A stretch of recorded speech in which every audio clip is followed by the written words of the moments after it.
Well, hello there everyone. I'm Kaye here on my homestead in Tennessee. We are waiting for up to 90 miles per hour winds tonight. I hope that doesn't happen, but I thought if I'm gonna go flying out of here about 10 p.m., I might as well look my best. But today I am very excited to bring you some news about my raised bed that was sidelined for 1 year. And also I want to talk about what I'm doing this year to ensure success growing strawberries in a raised bed. So don't go anywhere.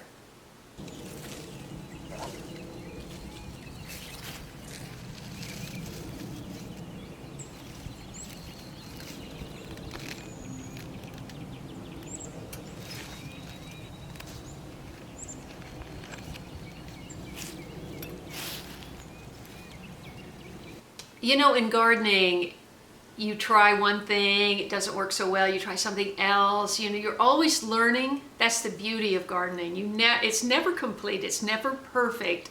I did a whole video on this in my late bloomer 1.0 garden in LA about it's never perfect and it's never done. And it's true, and the more space you have, and the more critters you have, certainly it's harder and harder to achieve perfection or even being done. But I tried covering the strawberries because the deer were eating the strawberries, okay? And the leaves, the leaves and all. So they wouldn't leave them alone, and my raised beds are high enough that I know it's not rabbits, but deer are just indiscriminate. They eat my potatoes. So last year I covered them with this. I ordered what I thought was going to be green netting, and it was turquoise, which you could see from the street. It's crazy, but anyway, I kept that on there thinking that because we had put in weed cloth last March, I went to the trouble to have the raised beds rebuilt, and I was going to put weed cloth. I did put weed cloth in the front 4. They were completely rebuilt. Come here. That's Patch. And come on, baby. Say hi. People have not seen you lately. She stays inside all the time. This is Patch. Hi, baby. I love you. I love you. She's gentle and a little bit scaredy cat and so sweet. And I put in the weed cloth and I covered them with netting, and I thought, okay, this is it, you know. I'm not going to have weeds because I put in weed cloth, and you know, they can't eat the plants because of the netting. So I thought last year was going to be very successful. The downside of covering them with netting is you have to put so much secure, you know, to hold the netting down everywhere. You have to secure it so much that you don't go in there to weed. And turns out the weed cloth did not stop any of the weeds. Obviously there was weed seed in the soil from the year before, and I'm sure birds are dropping weed seed also. And as you will see, I did one bed yesterday and one bed today, and as you will see, they were completely covered with weeds. Take a look.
preference?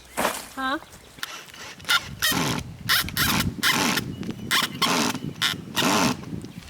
You got no nails, do you? What kind of nails? 16 penny, 20 penny. I Them, I bet them are actual 2 inches. We thought they was 1.5 inches, didn't we? What? Them boards. Yeah. And they have, I bet they're 2 inches. You're not going to drive a nail, are you? No. Why do you need a nail?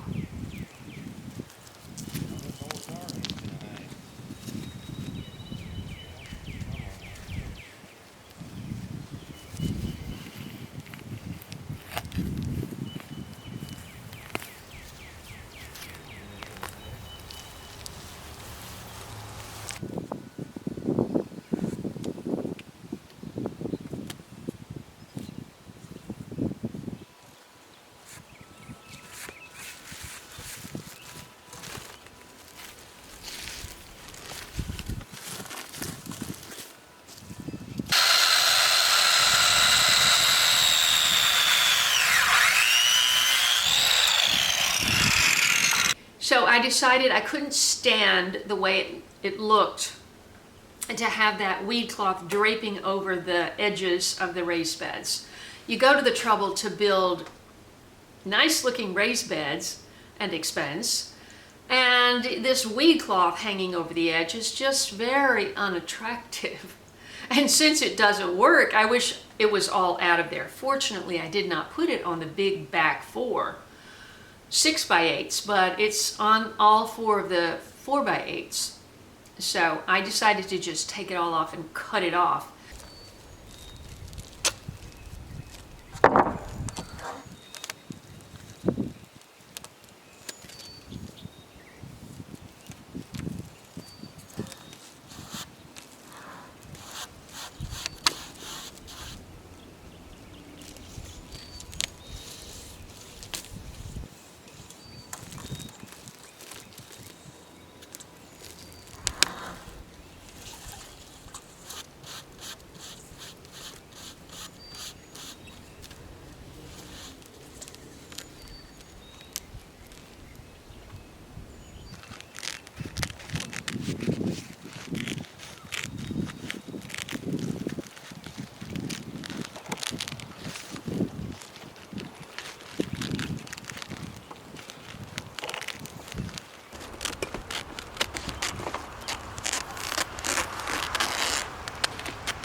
So by the time I got all the weeds out, there was a lot of real estate that had no strawberry plants. And I had bought 2 sets of 25, 50 plants when I bought my perennials on Tuesday coming back from Asheville, stopping in Cookeville at the nursery, Johnson's Nursery and Garden Center. Great place. Huge, huge. In fact, when I walked in there, my eye went immediately towards that arbusto, that yellow arbusto shrub, because it was the only color in the whole place. I said, give me 2.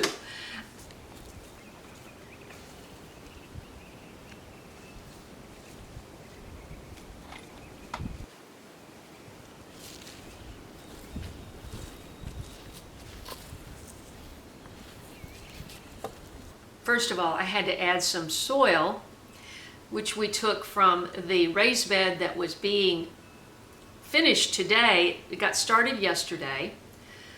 Randy did a fantastic job. I had no idea he had such carpentry skills, which I will be taking full advantage of. But it was a total pain. It's always better to start something yourself and not try to pick up where somebody else has started something, you know. So he did a great job, and that was all going on in the background when I was filming today.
that was the tail end of yesterday, so I just went back out after I took a nap after our 4-hour, we did 3 4-hour sessions this week. And I am wrecked with pain and I'm exhausted, but I'm so happy that things are looking better. And so I got both strawberry beds done, 25 plants put in each bed. I added soil from that other raised bed, which I had to screen because it was full of leaves from the winter. And leaves, it's just amazing. A leaf will stay in the soil for years without breaking down. You have to crush them. So I had to take all of that out, screen it out with my screen as well as rocks. And so that happened, and all the weeds got dumped and all that got dumped and the soil got in. And then I bought some alfalfa.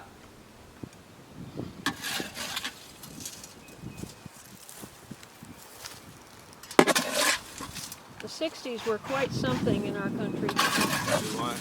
The 60s were quite something. Yeah, we'll never be like that again.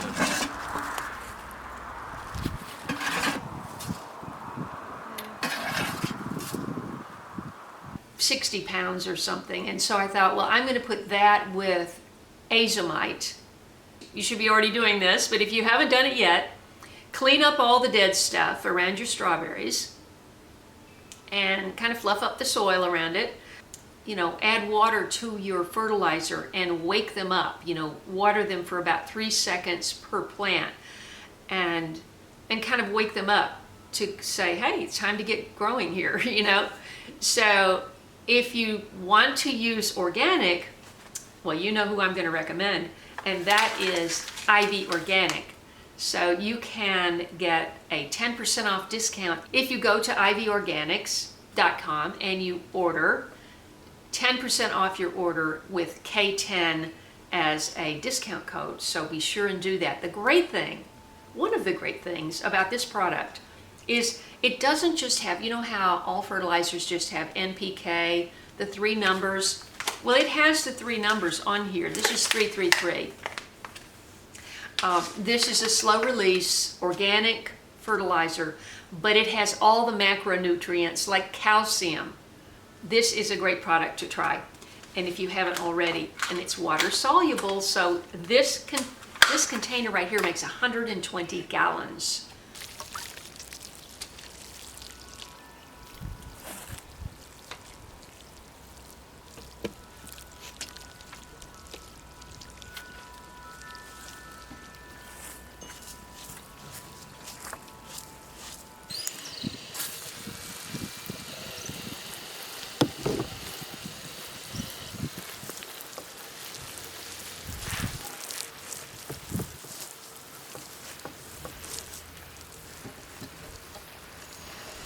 I wanted to jumpstart, so I used it in water, and then I also sprinkled on the alfalfa, the azomite, and my crushed eggshells. It has calcium, but I added more because the crushed eggshells break down much slower. It takes all season, really, for eggshells to break down into calcium and enrich your plants. You want to make sure to do that every season. So I put that on as well as a forest mulch.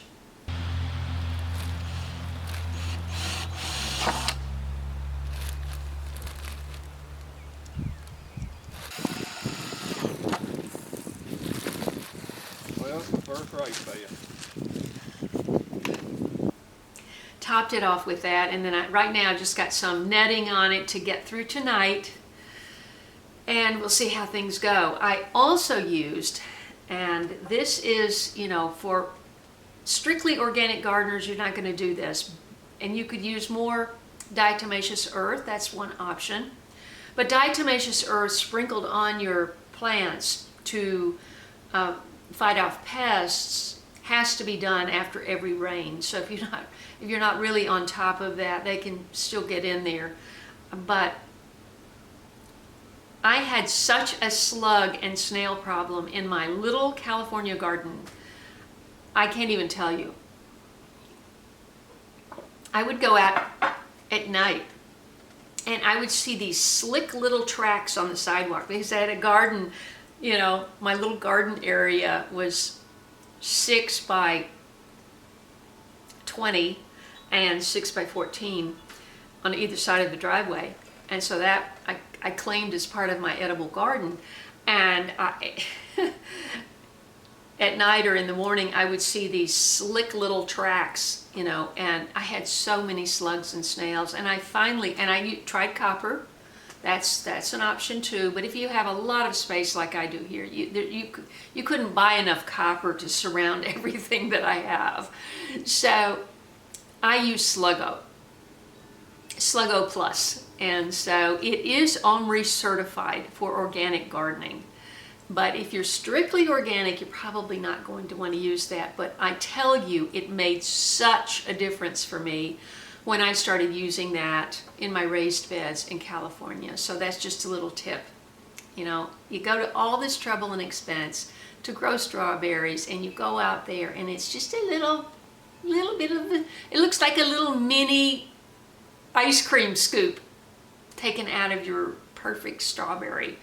And you know it's those pill bugs or wood louse. They've got different names. We called them roly-polies growing up. I don't know if that's an official name.